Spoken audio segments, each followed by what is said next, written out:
ಅವಲ್ಲಿ ಕವನ ಹೇಳೋದಲ್ಲ, ಆ ಕವನ ಹೇಳ್ಬಿಡ ಹಂಗೆ ಮರ ತೋರಿಸಿ. ಹಳೆಬೇರು ಹೊಸ ಚಿಗುರು ಕೂಡಿರಲು ಮರ ಸೊಗಸು. ನಮ್ಮ ಕಾಲೇಜ್ ಪ್ರಿನ್ಸಿಪಲ್ ಹೇಳಿದ್ದದು, ಜಯಕುಮಾರಿ ಅಂತ, ಡಿಗ್ರಿ ಕಾಲೇಜಲ್ಲಿ. ಎಸ್ ನಮಸ್ಕಾರ. ನಾವಿವತ್ತು ಕರ್ನಾಟಕ ರಾಷ್ಟ್ರ ಸಮಿತಿ ಪಕ್ಷದ ವತಿಯಿಂದ 2 ದಿನದ ಯುವ ಮುಂದಾಳತ್ವ ಶಿಬಿರಕ್ಕೆ ತುಮಕೂರು ಜಿಲ್ಲೆಯ ದೇವರಾಯನ ದುರ್ಗಕ್ಕೆ ಬಂದಿದ್ದೀವಿ. ನಿನ್ನೆ ಭಾಳಷ್ಟು ವಿಷಯವನ್ನು ಅರ್ಥಕೊಂಡಿದ್ದೀವಿ.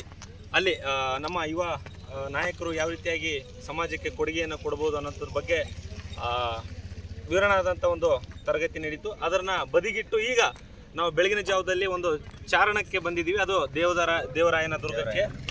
ಇಲ್ಲಿ ಭಾಳಷ್ಟು ಸೊಗಸಾದಂಥ ಒಂದು ಪ್ರವಾಸಿ ತಾಣ, ಎಲ್ಲ ರೀತಿಯಾದಂಥ ಪರಿಸರ ಒಳಗೊಂಡಿದೆ. ಗಿಡ ಮರಗಳಿದ್ದಾವೆ, ಬೆಟ್ಟ ಗುಡ್ಡಗಳಿದ್ದಾವೆ, ದೇವಸ್ಥಾನಗಳಿದ್ದಾವೆ, ನದಿ ಜರಿಗಳು ಇದ್ದಾವೆ, ಮತ್ತು ವನ್ಯ ಪ್ರಾಣಿಗಳ ಕೂಗು ಧ್ವನಿ ಭಾಳ ಇಂಪಾಗಿ ನಮಗೆ ಕೇಳಿಸ್ತಾ ಇದೆ. ಇದನ್ನು ಭಾಳಷ್ಟು ಸೊಗಸಾಗಿ ನಾವು ಖುಷಿಯಿಂದ ಒಂದು ಆತ್ಮೀಯರಾಗಿ ಇದನ್ನು ಕಳೀತಾ ಇದ್ದೀವಿ.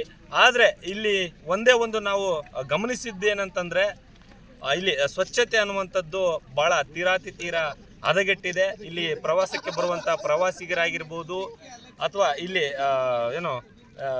ಸಾರ್ವಜನಿಕರು ಇಲ್ಲಿ ಬಂದಾಗ ಅವರು ತಂದಂಥ ಸಿಹಿ ತಿನಿಸುಗಳು ಅಥವಾ ಏನೇ ಒಂದು ತಂದಂಥ ವಸ್ತುಗಳನ್ನು ತಿನ್ನುವಾಗ ಅಥವಾ ಅದನ್ನು ಉಪಯೋಗಿಸಿದ ನಂತರ ಎಲ್ಲಂದರಲ್ಲಿ ಪ್ಲಾಸ್ಟಿಕ್ಕನ್ನು ಹಾಕುವಂಥದ್ದು, ಎಲ್ಲಂದರಲ್ಲಿ ಕಸಗಳನ್ನು ಹಾಕುವಂಥದ್ದು, ಅವರು ತಂದಂಥ ಯಾವುದೇ ಗಟ್ಟಿ ಪದಾರ್ಥ, ಅದು ಪ್ಲಾಸ್ಟಿಕ್ ಆಗಿರ್ಬೋದು ಅಥವಾ ಕಬ್ಬಿಣದ ವಸ್ತು ಆಗಿರ್ಬೋದು ಅಥವಾ ಬೇರೆ ಯಾವುದೇ ಆಗಿರ್ಬೋದು, ಅದನ್ನು ಎಲ್ಲೆಂದರಲ್ಲಿ ಬೀಸಾಡುವಂಥದ್ದು.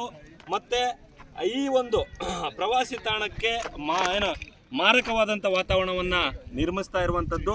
ಇದು ಸರ್ಕಾರದ ವತಿಯಿಂದ ಅಥವಾ ಈ ಒಂದು ದೇವರಾಯನ ದುರ್ಗವನ್ನು ಮೇಂಟೈನ್ ಮಾಡ್ತಾ ಇರ್ತಕ್ಕಂಥ ಅಥವಾ ನಿರ್ವಹಣೆ ಮಾಡ್ತಾ ಇರ್ತಕ್ಕಂಥ ಎಕ್ಸಿಕ್ಯೂಟಿವ್ ಆಫೀಸರ್, ಇಂಜಿನಿಯರ್, ಆಫೀಸರ್ ಅವರು, ಆಡಳಿತ ಮಂಡಳಿಯವರಾಗಿರ್ಬೋದು, ಅವರೆಲ್ಲರೂ ಕೂಡ ಇದ್ರ ಬಗ್ಗೆ ಗಮನ ಹರಿಸಬೇಕು.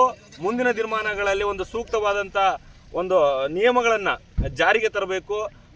ಬಳಸಿದ ಪ್ಲಾಸ್ಟಿಕ್ಗಳನ್ನು, ವಸ್ತುಗಳನ್ನು ಹಾಕ್ಲಿಕ್ಕೆ ಇಲ್ಲಿ ಡಬ್ಬಿಗಳು ಕಾಣ್ತಾ ಇಲ್ಲ. ಮೊದಲನೇದಾಗಿ ಅದೇನಾದರೂ ನಮ್ಮ ಇತ್ತೀಚಿನ ಪ್ರಭುತ್ವ ಸಮಾಜ ಕೂಡ ಬದಲಾಗ್ತಾ ಇದೆ. ಇಲ್ಲಿ ಏನಾದರೂ ಒಂದು ಪ್ಲಾಸ್ಟಿಕ್ ಅಥವಾ ಬಳಸಿದಂಥ ವಸ್ತುಗಳನ್ನು ಹಾಕ್ಲಿಕ್ಕೆ ಏನಾದರೂ ಇಲ್ಲಿ ವ್ಯವಸ್ಥೆ ಮಾಡಿದರೆ ಖಂಡಿತವಾಗಿ ನಮ್ಮ ಜನ ಅಲ್ಲಿ ಹಾಕ್ತಾರೆ. ಆದರೆ ಇಲ್ಲಿ ಅದು ಕೂಡ ವ್ಯವಸ್ಥೆ ಇಲ್ಲ. ಮತ್ತು ಪ್ರವಾಸಿಗರಿಗೆ ಕುಡಿಯುವ ನೀರು ಬೆಳಗ್ಗೆ ಇದು ಸುಮಾರು 1 ಕಿಲೋಮೀಟ್ರ್ ಮೇಲಕ್ಕೆ ಸುಮಾರು 1300 ಎಷ್ಟೋ ಸಮಥಿಂಗ್ ಬೆಟ್ಟ ಗುಡ್ಡವನ್ನು ಹತ್ತಿ ಮೇಲೆ ಅರಸಾಹಸ ಪಟ್ಟು ಬಂದಿರತಕ್ಕಂಥ ಪ್ರವಾಸಿಗರಿಗೆ ಇಲ್ಲಿ ನೀರಲಿಕ್ಕೆ ತಂಪಾದಂಥ ಕುಡಿಯುವ ನೀರಿನ ವ್ಯವಸ್ಥೆ ಕೂಡ, ಶುದ್ಧ ಕುಡಿಯುವ ನೀರಿನ ವ್ಯವಸ್ಥೆ ಕೂಡ ಇಲ್ಲ. ಮತ್ತು ಪ್ಲಾಸ್ಟಿಕ್ಕನ್ನು ಉಪಯೋಗಿಸಿದಂಥ ಪ್ಲಾಸ್ಟಿಕ್ಗಳನ್ನು ಅಥವಾ ವಸ್ತುಗಳನ್ನು ಹಾಕಲಿಕ್ಕೆ ಡಬ್ಬೆ ವ್ಯವಸ್ಥೆ ಇಲ್ಲ. ಆಮೇಲೆ ಮಾರ್ಗದರ್ಶನವು ಕೂಡ ಇದ್ದರೆ ಇಲ್ಲಿ ಚೆನ್ನಾಗಾಗುತ್ತೆ. ಮತ್ತು ಇಲ್ಲಿ ಎಲ್ಲ ಶೌಚಾಲಯ ಇದೆ, ಆದರೆ ಅದು ಬಳಕೆ ಇಲ್ಲ, ಎಲ್ಲ ಕೀ ಕೂಡ ಹಾಕಿದ್ದಾರೆ. ಜೊತೆಗೆ ಇಲ್ಲಿ ಗಿಡ ಮರಗಳಿಗೂ ಕೂಡ ಹಾನಿ ಆಗ್ತಾ ಇದೆ. ಆ ಗಿಡಗಳನ್ನು ಎಳೆಯುವಂಥದ್ದು, ಮುರಿಯುವಂಥದ್ದು, ಅವರವರ ವೈಯಕ್ತಿಕ ಹುಮ್ಮಸ್ಸಿಗಾಗಿ ಬಂದಂಥ ಫೋಟೋ ತೆಗೆದುಕೊಳ್ಳುವಾಗ, ವಿಡಿಯೋ ಮಾಡುವಾಗ ಗಿಡಗಳನ್ನು ಕಟ್ ಮಾಡುವಂಥದ್ದು, ಕಲ್ಲುಗಳನ್ನು ಕೆಳಗಡೆ ಬೀಸಾಡುವಂಥದ್ದು. ಮೇಲೆಲ್ಲ ನೀವು ನೋಡ್ತಾ ಇದ್ರಿ, ಹಳೆ ಪುರಾತನವಾದಂಥ ಒಂದು ದೇವಸ್ಥಾನ ಅಥವಾ ಒಂದು ಕಟ್ಟಡ ಇದೆ. ಆ ಕಟ್ಟಡ ಮೇಲೆಲ್ಲ ಇಲ್ಲಿ ವಿಶೇಷವಾಗಿ ನಾವು ಗಮನಿಸಿದಾಗೆ ನವಪ್ರೇಮಿಗಳು ಇಲ್ಲಿ ಆಗಮಿಸ್ತಾ ಇದ್ದಾರೆ. ಅವರ ಒಂದು ವೈಯಕ್ತಿಕ ಲಾಭಕ್ಕಾಗಿ ಹಳೆಯದಾದಂಥ ಒಂದು ಕಟ್ಟಡದ ಮೇಲೆ ಇರುವಂಥದ್ದು ಅಲ್ಲಿ ಗಮನಿಸ್ತಾ ಇದ್ದೀರಾ ಎಲ್ಲ. ಹಾಗಾಗಿ ಈ ವಿಚಾರವನ್ನು ಇಲ್ಲಿ ಸಾವಿರಾರು ಜನ ಪ್ರವಾಸಕ್ಕೆ ಬರ್ತಾರೆ, ಆದರೆ ಈ ವಿಚಾರವನ್ನು ಮಾತಾಡುವಂಥವ್ರು ಯಾರಿಲ್ಲ. ಇಲ್ಲಿ ಬಂದು ತಮ್ಮ ಖುಷಿಯನ್ನು, ಸಂತೋಷವನ್ನು ಅನುಭವಿಸಿ ಹೋಗೋರಿದ್ದಾರೆ. ಇಲ್ಲಿ ಕಷ್ಟಗಳನ್ನು ಅಥವಾ ಇಲ್ಲಿರ್ತಕ್ಕಂಥ ಸಮಸ್ಯೆಗಳನ್ನು ಯಾರು ಪಟ್ಟಿ ಮಾಡ್ತಾ ಇಲ್ಲ. ಹಾಗಾಗಿ ನಾವು ಇಲ್ಲಿ ಒಂದು ಮಾರ್ಗ ಕೂಡ ಇಲ್ಲ ಸರಿಯಾಗಿ ಯಾವ ರೀತಿ ಹೋಗಬೇಕು. ಎಲ್ಲಂದ್ರಲ್ಲಿ ಒಂಥರ ಏನಾಗಿದೆ ಅಂದರೆ, ಇದಕ್ಕೆ ಯಾರು ಹೇಳೋರಿಲ್ಲ, ಕೇಳೋರಿಲ್ಲ. ತಮ್ಮ ವೈಯಕ್ತಿಕ ಕೆಲಸ ಕಾರ್ಯಗಳಿಗೆ ಮಾಡಲಿಕ್ಕೆ ಇದು ಒಂದು ಅನುಕೂಲವಾದಂಥ ಸ್ಥಳ ಕೂಡ ಆಗಿ ನಿರ್ಮಾಣ ಆಗ್ತಾ ಇದೆ. ಆದರೆ ಈ ಥರ ಆಗಬಾರ್ದು. ಇದಕ್ಕೆ ಸರ್ಕಾರ ಆಗಲಿ, ಆಡಳಿತ ಮಂಡಳಿಯವರಾಗಿರಲಿ, ತಾಲೂಕು ಪಂಚಾಯತಿಯವರಾಗಲಿ ಅಥವಾ ಗ್ರಾಮ ಪಂಚಾಯತ್ ಯಾರೇ ಸಂಬಂಧಪಟ್ಟಂಥ, ವಿಶೇಷವಾಗಿ ಜಿಲ್ಲಾಧಿಕಾರಿಗಳು ಇದಕ್ಕೆ ಮುಖ್ಯ ಕಾರಣ ಆಗಿರ್ತಾರೆ ಅಥವಾ ಇದರ ಜವಾಬ್ದಾರರಾಗಿರ್ತಾರೆ. ಮುಂದಿನ ದಿನಮಾನಗಳಲ್ಲಿ ಸೂಕ್ತವಾದಂಥ ಕಾನೂನು ಕ್ರಮ ತರಬೇಕು, ಸೂಚನೆಗಳನ್ನು ತರಬೇಕು.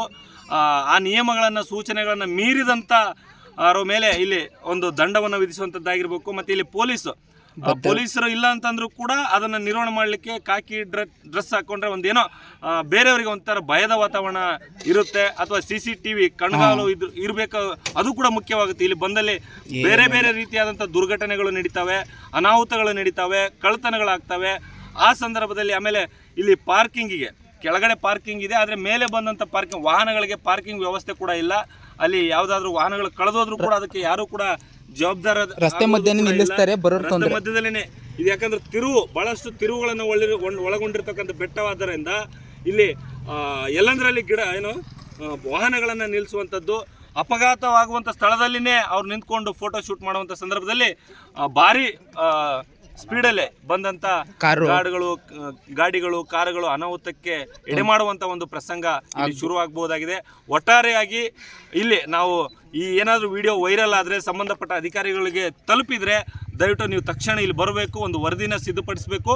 ಇಲ್ಲಿ ಬೇಕಾಗಿರ್ತಕ್ಕಂಥ ಮೂಲಭೂತ ಸೌಲಭ್ಯಗಳು ಮತ್ತು ವ್ಯವಸ್ಥೆಗಳನ್ನು ಜಾರಿ ಮಾಡಿ ಪ್ರವಾಸಿಗರಿಗೆ ಅನುಕೂಲ ಮಾಡಿ, ಮತ್ತು ಇದು ವನ್ಯ ಪ್ರಾಣಿಗಳನ್ನು ಈಗ ಇಲ್ಲೆಲ್ಲ ದೊಡ್ಡ ಬೆಟ್ಟ ಆಗಿರೋದ್ರಿಂದ ಪ್ರಾಣಿ ಪಕ್ಷಿಗಳು ಕೂಡ ಇಲ್ಲಿ ಬರ್ತಾ ಇರ್ತವೆ. ಅವಕ್ಕೆ ಹಾನಿಗಳಾಗದಂತೆ ಮತ್ತು ಒಂದು ಇಲ್ಲೇನಾದರೂ ಸಂರಕ್ಷಣೆ ವನ್ಯ ಪ್ರಾಣಿಗಳನ್ನು, ವನ್ಯಜೀವಿಗಳನ್ನು, ಕಾಡು ಪ್ರಾಣಿಗಳನ್ನು ಸಂರಕ್ಷಣೆ ಮಾಡುವಂಥ ಒಂದು ವ್ಯವಸ್ಥೆ ಹೀಗೆ ಯಾವುದದು ಲೋಕೋಪಯೋಗಿ ಇಲಾಖೆಗೆ ಬಂದರೆ ಲೋಕೋಪಯೋಗಿ ಇಲಾಖೆ ಆಗಿರ್ಬೋದು, ಮತ್ತು ಯಾವ್ದು ಇನ್ನೊಂದು ಬರುತ್ತೆ ಫಾರೆಸ್ಟ್ ಅರಣ್ಯ ಇಲಾಖೆಯವರಿಗೆ ಬಂದರೆ ಅರಣ್ಯ ಇಲಾಖೆಯವರು ಎಲ್ಲರೂ ಬಂದು ಇಲ್ಲಿ ಒಂದು ಸೂಕ್ತವಾದಂಥ ವ್ಯವಸ್ಥೆಯನ್ನು ನಿರ್ಮಿಸಿ ಪ್ರವಾಸಿಗರಿಗೆ ಅನುಕೂಲ ಮಾಡಿಕೊಡ್ಬೇಕು ಮತ್ತು ಪರಿಸರವನ್ನು ರಕ್ಷಿಸುವಂಥ ಕೆಲಸ ಆಗ್ಬೇಕಂತ ಹೇಳ್ತಾ, ಕೊನೆಯದಾಗಿ ಈ ಸಂದರ್ಭದಲ್ಲಿ ನಮ್ಮ ಪಕ್ಷದ ಸರ್ವ ಪದಾಧಿಕಾರಿಗಳು, ಮುಖಂಡರು, ಸೈನಿಕರು, ಹಿರಿಯರು, ವೃದ್ಧರು, ಹಿರಿಯರು ಎಲ್ಲರೂ ಕೂಡ ಇದ್ದೀವಿ. ಭಾಳ ಸೊಗಸಾಗಿ ಖುಷಿಯಾಗಿ ಒಂದು ಉಲ್ಲಾಸಭರಿತವಾಗಿ ಈ